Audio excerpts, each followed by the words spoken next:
Hey everybody, what's up and welcome back to today's video guys. And today guys, I'm going to go ahead and be showing you how to go ahead and add a shop video to your Etsy store. This is a very simple thing to do, so make sure to watch this quick and easy video till the very end, follow my steps correctly so you can make sure this works the same for you and you can do this yourself. But yeah guys, let's get straight into it.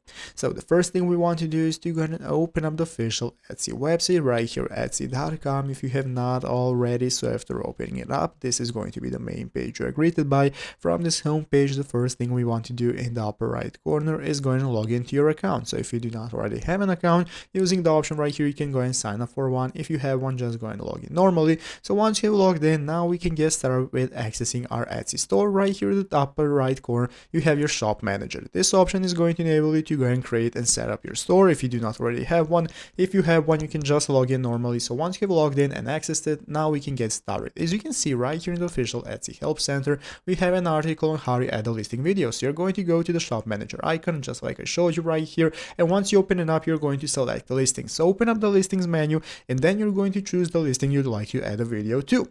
In the about section, you can locate your photos and videos. This is going to enable you to find your photos that you want to add directly from your PC to upload them, and your videos, and then you can select the blank video icon. Once you've done that, choose the short listing video you would like to add it to your website, and then it's going to appear in your about section. If you have edited correctly, people are going to be able to see your video once they open up your website, and that's how it's done. So I hope this video was helpful. If it was, make sure to leave a like, subscribe to the channel. Thanks for watching, take care, and bye.